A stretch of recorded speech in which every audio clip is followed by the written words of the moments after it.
3 billion po yun. Grabe. 3 billion. Ay, nako. Ano kaya nasa isip ng mga politiko sa Pilipinas? They unknown.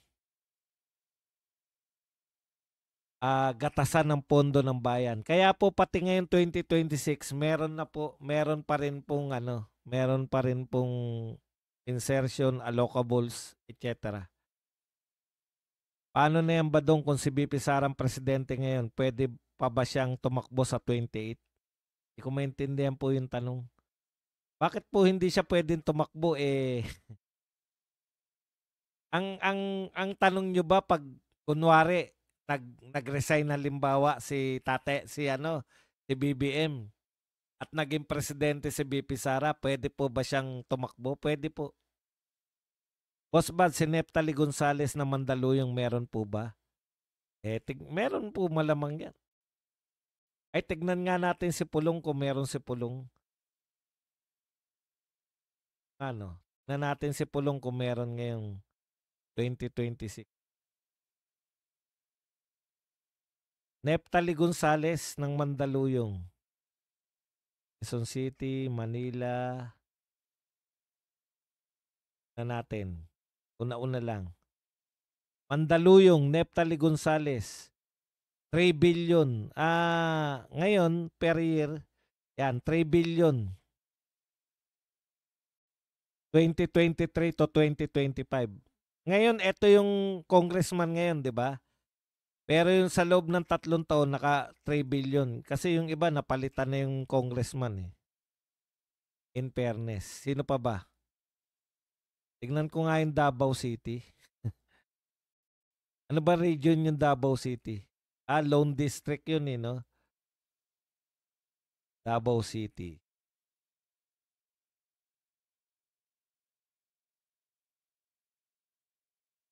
Leyte, Amar, Bukidnon. Ayan, Davao City First District. 5.7.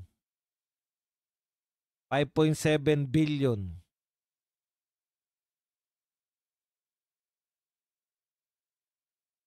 Allocables. Sino pa po? Meron din pala, no? Boss, nakapunta ka na sa tennis court ng Baguio. Worth it ba sa budget na nagastos ng Baguio City? Aba, hindi ko pa po napupuntahan yan. Hindi ko pa po nakikita. Mag-asawa ka, liliit na tao sa sobrang takaw. Ano? Mag-asawang kaliliit na tao, sobrang takaw. Boss Baz, 3rd District ng Pampanga yung mga Gonzales.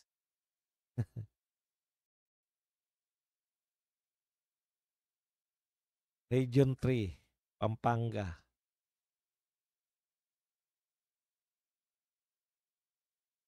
Gonzales, Aurelio, 6.2 billion.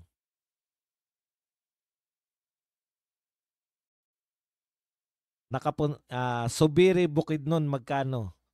Occidental, Mindoro. Ano ko na lang po. Ito po yung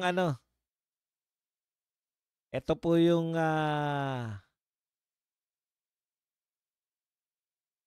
anong tawag diyan? Yung anong tawag dito? Sa pag pinindot nyo, makikita nyo. Link. Ayan po ang link. Hindi po pwede. Ang haba. Masyadong mahaba yung link. Hindi kasya.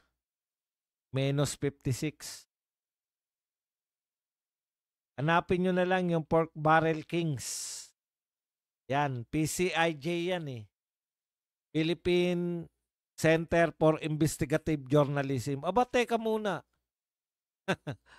Yan yung mga nag-iimbestiga kay Duterte Patay kayo dyan. Dati yung kakampiyan ngayon kayo na binabanatan.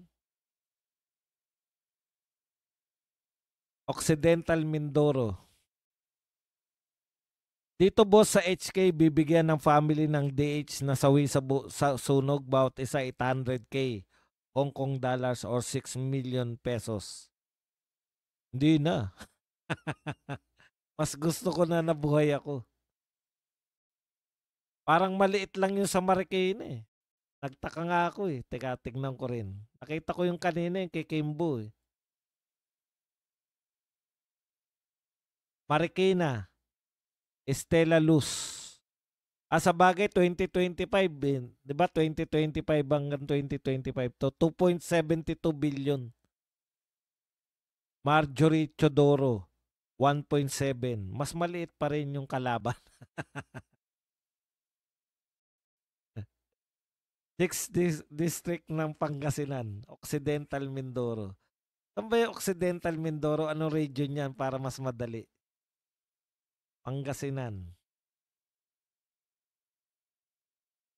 Ano yan? Pangasinan 6 district? 4.2 billion. So, marunong na po kayo magkwenta. ICC Boss Bats, magkano check secret yan? 6 district. Occidental Mindoro. Si Arthur Robes, magkano? Hindi, si ano pa, si Robes pa na asawa. Hindi pa, mayor pa si Arthur niyan eh. 2025 eh. Catanduanes, Region 5.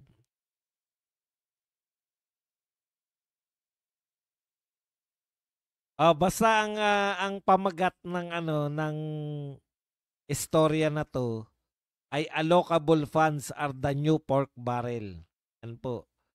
Sinulat po yan ng PCIJ, particular si Genevieve Latosa. Kayo na po maghanap. Hanapin nyo po to. Ito na lang pamagat kasi hindi pwede yung link. Ang haba ng link eh. Ito po yung pamagat. Yan. Allocable funds are the new pork barrel. Yan. Makikita nyo po yung istorya dyan. Tsaka yung mga congressman nyo. Makikita nyo po. Yan. Pinin ko po. Yan yung hanapin nyo sa Google. Lalabas yung PCIJ. Nariyan na po lahat ng gusto nyong malaman. Okay, okay? Okay. Tanong na. Cavite. Kahit na sino ang nagsalita na CPP, NPA, NDF opposition, mainstream media, Catholic Church, oligarchs, Chamber of Commerce, newspaper, directly accuses Marcos Romualdez of Congress, Senate of corruption. Yun na nga po, hindi po nila pwedeng idiin si Marcos dahil ang mas kalaban po nila. Nag-ano po sila, namumulitika po sila, hindi po sila talagang totoong anti-corruption kundi namumulitika po sila. Thanks ba dong matagal na akong Duterte pero nagrally na 2 times. Nagsabi na si Amy tungkol sa adik na presidente. Nagsalita na rin si Saldico. Pero ano na, may pag-asa pa ba? Depende po yan sa pananaw ninyo eh. Kasi po, kung ang habol nyo po sa pagrarally ay matapos na yung panunungkulan ni Marcos, talagang mapoprostrate po kayo. Pero kung kayo po, ang habol nyo po kaya kayo nagrarally dahil gusto nyong makiisa, gusto nyo magpahayag ng damdamin na sabihin sa mga tao na ayaw namin ng korupsyon, matutuwa po kayo na nakakita kayo ng mga katulad nyo na marami pala kami na nananawagan ng anti-corruption. Yun po yun eh. Depende po sa pananaw eh. Kasi po sasama po loob nyo talaga kung ang in-expect nyo magrarally ko para ah mawala na sa pwesto si BBM. Kaya iba talaga yung ano nyo, yung pananaw. Crazy Vlogs, pinura naman ang kanyang ano. Abads, Felicity, Ihal.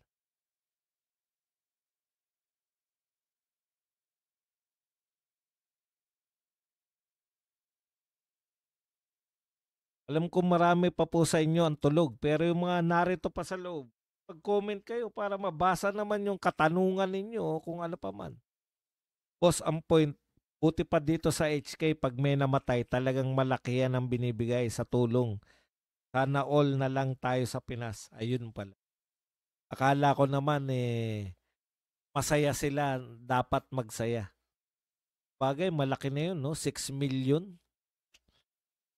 Talagang, makakatulong na 'yan sa pamilya kasi 'yun naman yung kaya kayo nagpunta diyan, 'di ba? Kaya nagpunta yung mga mamamayang Pilipino sa ibang bansa para matulungan yung pamilya nila. Biruin niyo kung, sila po ay nasawi at, diyan sa sunog sa Hong Kong, biruin niyo 'yun, nakatulong pa rin sa pamilya kahit sa huling huling ano na, huling hininga na nila.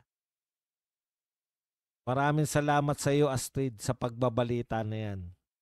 Ang lagay, pasasalamatan lang ba kita na ganyan-ganyan.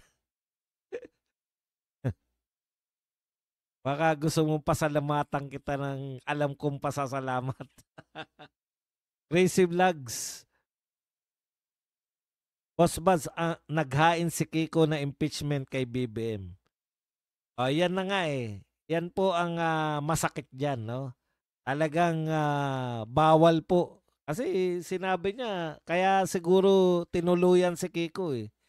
Naalala niyo yung Duterte Youth? Hindi pa nakakapanumpa o hindi pa nakakaupo eh, naghain na ng impeachment.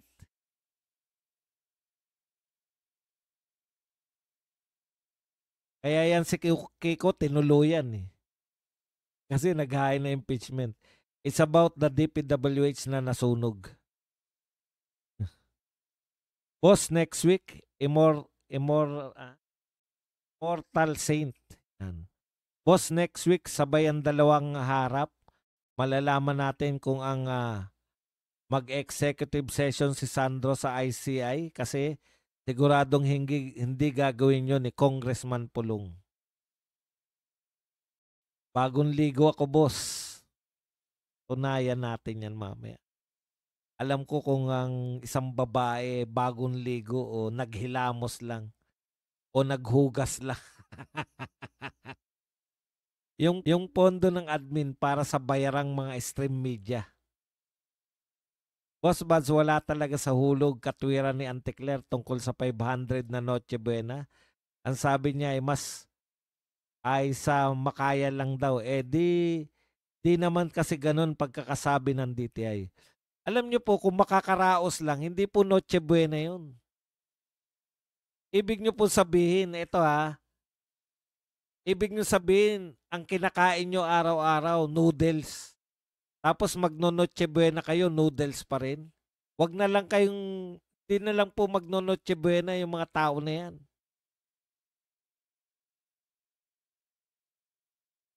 Ang tingin nila sa Pilipino, no, mahihina dumiskarte. Na kaya pong dumiskarte ng mga Pilipino ng pang Noche Buena. Boss Batch, yung mga pumabor kay Kiko Barsaga, pro Duterte ba yun sila o against corruption lang? Hindi po. Yung Eli, dilawan po yun eh. Yung yung si Suntay, yan, kinandidato po ni BP Sara yan. Ating yan. Si Marcoleta, ating yan. Si Libiste, hindi po yan. Talagang anti-corruption lang si Libiste. Pero yung bagong henerasyon, atin talaga yan eh. Di ba yung si ano yan eh. Partido yan nung, anong pangalan nun? Yung, basta atin po yung bagong henerasyon na yan.